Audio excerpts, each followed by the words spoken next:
कर्नाटक प्रदेश का एक इलाका है पुतूर और इस पुतूर की रहने वाली है अनीता। अनीता एक दिन अचानक अपने घर से लापता हो जाती है और जब अनीता अपने घर से लापता हो जाती है तो उसके परिवार वाले और उसके रिश्तेदार उसकी तलाश करते हैं और करीब 24 घंटे तक अनीता को तलाश किया जाता है, लेकिन अनीता का कहीं कोई सुराग नहीं लग रहा था। तभी उन्हें पता चलता है कि पड़ोस का ही रहने वाला एक मुस्लिम लड़का भी गायब है। तो सभी का शक उस मुस्लिम लड़के की तरफ आ जाता है कि कहीं ना कहीं इस मुस्लिम लड़के ने ही अनीता को कहीं गायब किया है और ये अनीता कहीं ना कहीं इस मुस्लिम लड़के के साथ है। अब होता यह है कि आसपास के लोग तो इकट्ठा थे ही, सभी लोग मिलकर थाने पहुंच जाते हैं और करीब सैकड़ों की संख्या में वो लोग पहुंचते हैं और थाने पहुंचकर धरना दे देते हैं और कहते हैं पुलिस से कि कहीं से भी लाओ, किसी भी तरह से लाओ, लेकिन उनकी बेटी को जल्द से जल्द ढूंढ कर ले आओ। और पुलिस को साथ ही चेतावनी दी जाती है कि अगर हमारी बेटी को तलाश नहीं कर पाए तो इस थाने को आग लगा देंगे। अब थाने में आग लगने के बाद जब पुलिस सुनती है, अधिकारियों तक ये बात पहुंचती है, तो अधिकारियों में हड़कंप मच जाता है और पुलिस की कई टीमें गठित होती हैं। और जब पुलिस की टीमें गठित हो जाती हैं तो पुलिस उन्हें आश्वासन देती है कि बस आप लोग इत्मीनान से रहो, निश्चिंत रहो, हम 24 घंटे में या 2 दिन में आपकी बेटी अनीता को तलाश करके ले आएंगे। अब ये लोग थाने से अपने घर पहुंच जाते हैं और पुलिस तलाश में जुट जाती है और जब पुलिस तलाश करती है तो तलाश करते करते पुलिस को ऐसी 20 महिलाओं के बारे में जानकारी मिलती है जो पिछले कुछ दिनों से गायब थीं और उनका कहीं कोई सुराग नहीं था। और जब ये पूरी बात निकलकर सामने आती है तो कर्नाटक समेत पूरे देश में फैल जाती है कि आखिर कर्नाटक प्रदेश में ये हो क्या रहा है, आखिर ये 20 के 20 महिलाएं कहाँ गायब हो गई। और जब ये बात सब में फैलती है तो एक चर्चा का विषय बन जाती है, विपक्षी पार्टियां और सब चर्चा करने लग जाते हैं दोस्तों, क्योंकि बात ही कुछ ऐसी थी। जब पुलिस इस मामले का खुलासा किया तो हर कोई सुनकर दंग रह गया कि क्या कोई इंसान ऐसा भी कर सकता है। दोस्तों, आज की कहानी वास्तव में ही बड़ी दिलचस्प है, बड़ी सुनने लायक है और मैं समझता हूं कि अगर आप ये कहानी सुनेंगे, ये सच्ची घटना जानेंगे तो आप भी ये सोचने पर मजबूर हो जाएंगे कि आखिर हमारे देश में ऐसा भी हो सकता है। आदाब, नमस्कार दोस्तों, मैं मुस्तकीम खान और आप देख रहे हैं 6 PM। दोस्तों, आज की सच्ची घटना कर्नाटक प्रदेश की है। कर्नाटक प्रदेश का एक इलाका है पुतूर और इस पुतूर इलाके की पुलिस जब अनीता की तलाश कर रही थी तो पुलिस के पास एक कॉल आती है और बताया जाता है कि कर्नाटक के ही हसन जिले के एक बस स्टैंड पर एक लड़की की डेड बॉडी है और आप इसकी पहचान कर लें कि हो सकता है कि आपके थाने से भी कोई महिला लापता हो। ये पुलिस वहाँ पहुँचती है और परिवार वालों को बुलाती है तो उस जो डेड बॉडी थी उसकी शिनाख्त अनीता के नाम से हो जाती है और जब परिवार वाले अनीता की शिनाख्त कर लेते हैं तो पुलिस अब इस डेड बॉडी का पोस्टमार्टम कराने के लिए भेजती है और जब पोस्टमार्टम होता है तो पता चलता है कि इसकी जो मौत है वो साइनाइड खाने से हुई है। मतलब इसको किसी के द्वारा साइनाइड खिलाया गया है या इसने खुद ही वो साइनाइड खाया है। अब पुलिस इस मामले में जुट जाती है कि आखिर ये हत्या किसने की है, ये हत्या है या सुसाइड है। अगर सुसाइड है तो सुसाइड क्यों हुआ और अगर हत्या की है तो किसने की है। अब पुलिस के पास वही ऑप्शन था, वो मुस्लिम लड़का। अब पुलिस उस मुस्लिम लड़के की तलाश करती है और उस मुस्लिम लड़के को गिरफ्तार कर लेती है और जब उससे सख्ती से पूछताछ करती है तो वो बताता है कि उसे जब पता चला कि अनीता लापता हो गई है और लोगों का शक उसी की तरफ है तो इस डर की वजह से वो वहाँ से भाग गया था कि कहीं पुलिस उसे गिरफ्तार न कर ले। जब पुलिस अपने हिसाब से उससे खूब पूछताछ कर लेती है तो पुलिस को भी विश्वास हो जाता है कि ये लड़का जो है वो सही बोल रहा है। अब पुलिस के सामने ये ब्लाइंड मर्डर था कि इस ब्लाइंड मर्डर की जांच कैसे की जाए, इसकी खोज कैसे की जाए। अब पुलिस उस अनीता के जो नंबर था उसकी CDR निकलवाती है और जब उसकी CDR निकलती है तो पता चलता है कि इस CDR में जितने भी कॉन्टैक्ट्स नंबर हैं उनमें से एक नंबर पर अनीता सबसे ज़्यादा बात करती है और काफ़ी लंबे लंबे टाइम तक उस नंबर पर बात करती है। और जब उस नंबर की वो बारे में जानते हैं तो नंबर किसी कावेरी नाम की लड़की का होता है और जब पुलिस कावेरी की तलाश करती है तो पता चलता है कि कावेरी की 2 साल पहले ही मौत हो चुकी है। अब पुलिस कावेरी के नंबर की CDR निकालती है और जब कावेरी के नंबर की CDR निकलती है तो पता चलता है कि कावेरी जिससे बात करती थी या कावेरी के नंबर से जिससे ज़्यादा बात हो रही थी वो नंबर किसी पुष्पा नाम की लड़की का है। अब पुलिस पुष्पा की तलाश करती है और जब पुलिस पुष्पा की तलाश होती है तो पता चलता है कि पुष्पा की तो करीब 6 वर्ष पहले मौत हो चुकी है और पुष्पा कहाँ पर है, कहाँ नहीं है, उसके बारे में कोई जानकारी नहीं है क्योंकि परिवार वाले उसी की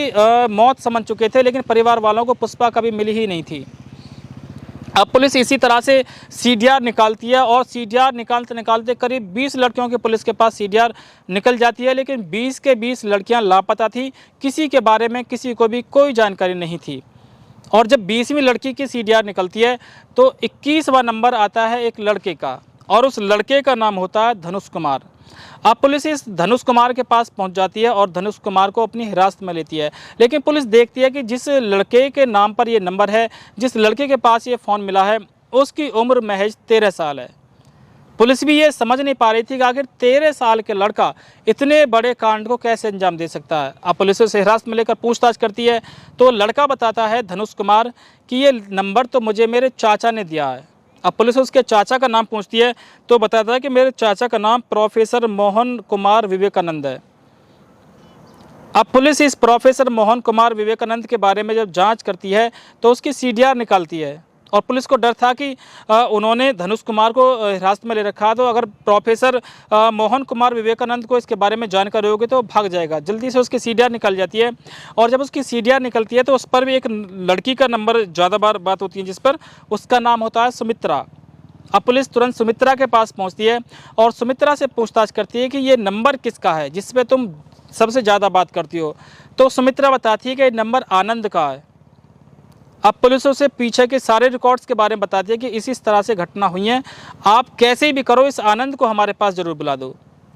जब लड़की वो सारी बात समझ जाती है तो वो कहती है कि मैं आनंद को ज़रूर बुलाऊंगी। वो आनंद को बुलाने के लिए कॉल करती है, उसे संपर्क करती है, और पुलिस सादा कपड़ों में वहीं आसपास लग जाती है। और इस महिला के कॉल करने के बाद आनंद वहां पर आता है, और जब आनंद वहां पर आता है और पुलिस समझ जाती है कि आनंद ही है जिसके पास महिला ने कॉल किया है, तो पुलिस उसे हिरासत में ले लेती है। और जब पता चलता है कि इसका नाम आनंद नहीं बल्कि इसका जो असली नाम है वो प्रोफेसर मोहन कुमार विवेकानंद है,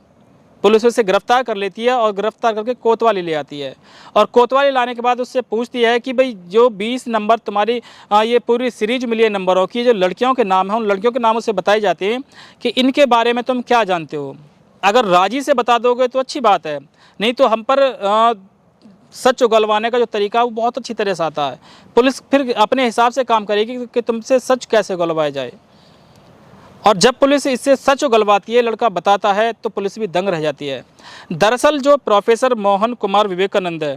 ये 2002 की बात है कि वो किसी सरकारी कॉलेज में, सरकारी प्राइमरी स्कूल में वो टीचर था। और वो प्रोफेसर बताता है कि जब वो प्राइमरी स्कूल में टीचर था, तो क्योंकि प्राइमरी स्कूल में प्रोफेसर तो होते ना, टीचर था, और वह टीचर होने के नाते वो सारे सब्जेक्ट्स पढ़ाता था, क्योंकि उसे मैथ की बहुत अच्छी नॉलेज थी, उसे साइंस की बहुत अच्छी नॉलेज थी, और इतनी नॉलेज होने के चलते वो अपने आप को प्रोफेसर बोलता था। और ये पुलिस को बताता है कि 2002 में ही उसे पास में रहने वाली एक महिला से प्यार हो गया था। हालांकि वो जो प्रोफेसर मोहन कुमार विवेकानंद है वो शादीशुदा था, लेकिन शादीशुदा होने के बावजूद भी पड़ोस में ही रहने वाली एक महिला से वो प्यार कर बैठता है और महिला से अपने प्यार का इजहार करता है। लेकिन वो महिला इसे इग्नोर कर देती है और मना कर देती है, और कहती है कि अगर तुमने मेरा पीछा किया या मुझे बार बार परेशान करने की कोशिश की तो मैं अपने परिवार वालों को बता दूंगी और पुलिस में कंप्लेंट कर दूंगी। लेकिन ये अपनी हरकतों से बाज नहीं आ रहा था और उसे बार बार परेशान कर रहा था, बार बार उसे टॉर्चर कर रहा था, और कह रहा था कि मैं तुमसे बहुत प्यार करता हूँ और तुम्हारे साथ एक रात बिताना चाहता हूँ। लेकिन वो महिला इसे इग्नोर करती है और इसे पीछे छुड़ाने की लाख कोशिश करती है। लेकिन जब ये खूब परेशान हो जाता है तो उसे एक दिन वो देखता है कि महिला किसी नहर के किनारे कर जा रही थी। ये उसका पीछा करता है और उसके पीछे पीछे नहर के पास पहुंच जाता है, और जैसे ही वो महिला नहर के किनारे जा रही थी तो इस महिला को ये गुस्से में आकर नहर में धक्का दे देता है। नहर का बहाव काफ़ी तेज़ था तो ये समझ बैठता है कि अब इस महिला की मौत हो जाएगी, और वो निश्चिंत होकर अपने घर आ जाता है। लेकिन कहते हैं कि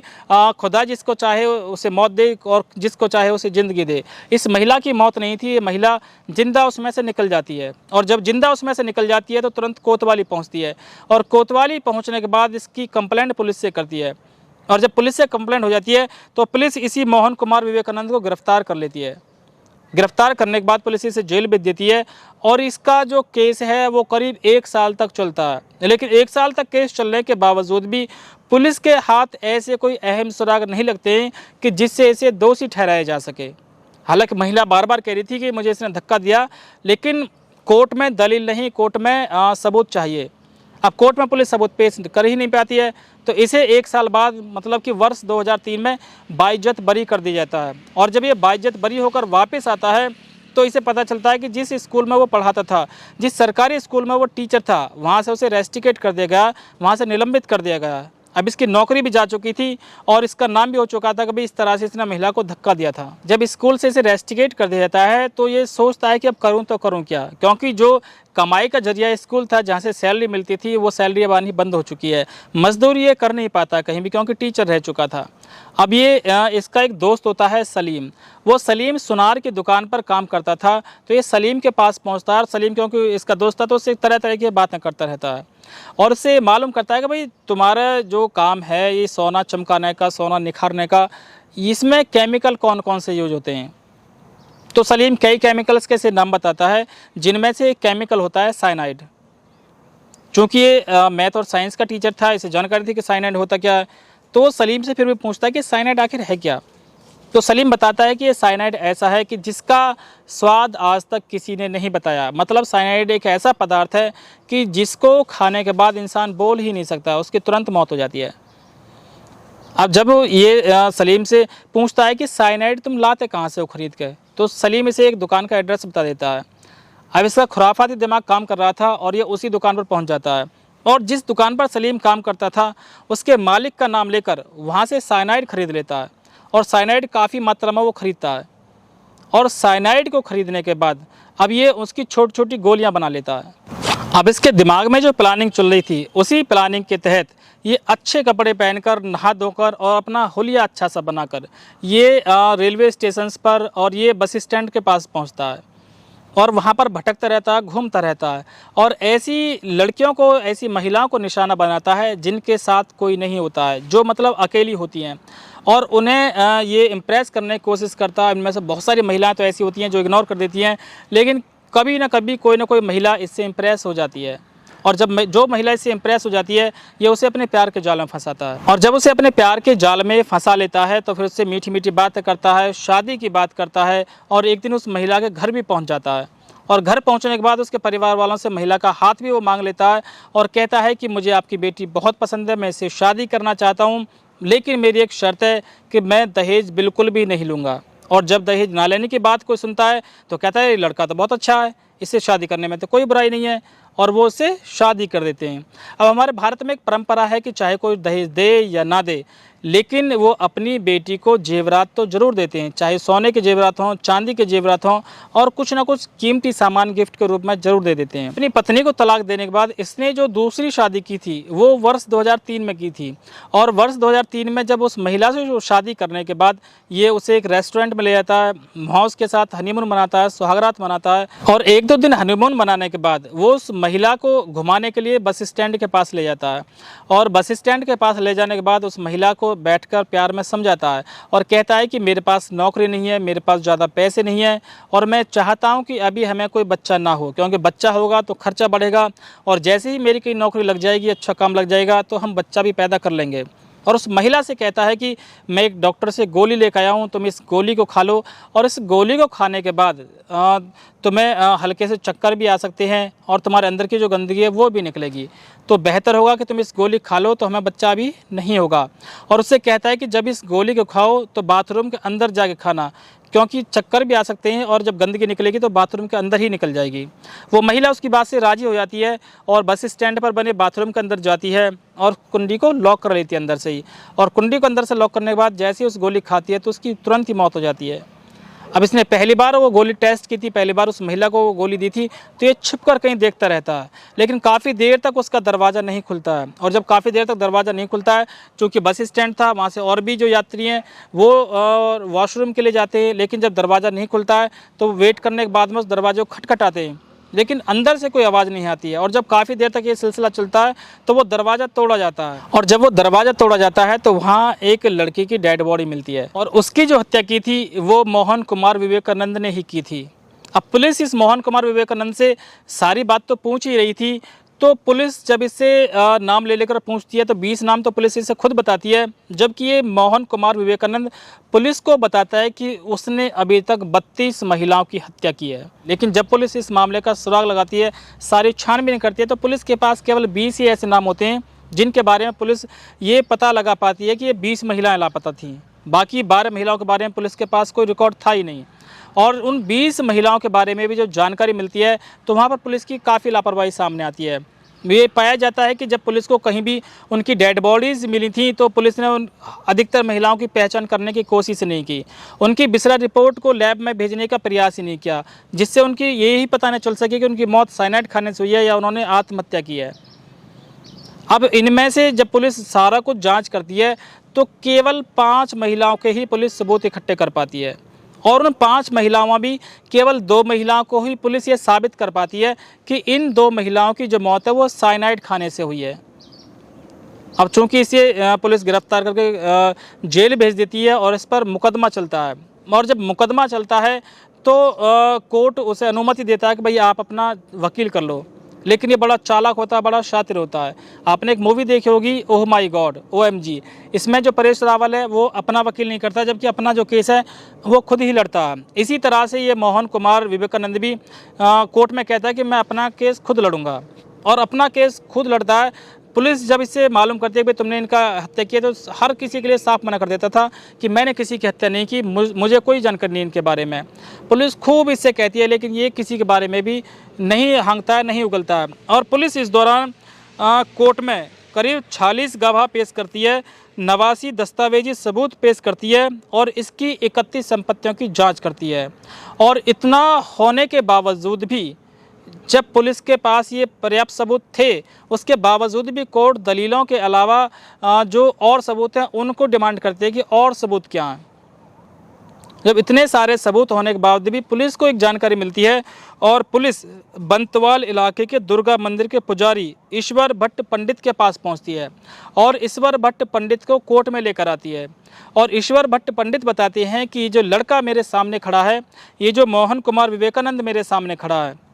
ये 2003 में पहली बार मेरे पास आया था, और इसने मुझसे मालूम किया था कि पंडित जी, अगर मुझसे गलती से या जानबूझकर किसी की हत्या हो गई है तो क्या ऐसा भी कोई हवन पूजन है कि जिसको मैं पूजा करने के बाद मैं अपने दोस्त से मुक्त हो जाऊं। तो पंडित जी बताते हैं कि हाँ, एक ऐसी पूजा है जिसको करने के बाद आप दोस्त से मुक्त हो जाओगे। तो ये जब भी किसी लड़की का मर्डर करता था तो उन्हीं पंडित जी के पास पहुंचता था और वही पूजा करता था। इसे लगता था कि इस पूजा करने से वो दोष मुक्त हो जाएगा, उस पर कोई पाप नहीं चढ़ेगा। और पंडित जी का जो बयान है वो इतना कारगर साबित होता है कि कोर्ट इसे 2 मामलों में फांसी की सज़ा सुनाता है, जबकि बाकी 3 मामलों में इसे उम्र कैद की सज़ा सुनाता है। लेकिन भारत के अगर कानून की हम बात करें तो भारत का कानून थोड़ा लचीला है, और ये 2009 से ही अभी जेल में बंद है, इसे फांसी नहीं हुई है। जबकि अगर मीडिया रिपोर्ट्स की बात करें तो 2017 में इसने हाई कोर्ट में एक अपील की थी, और हाई कोर्ट में अपील के बाद इसकी जो फांसी की सज़ा थी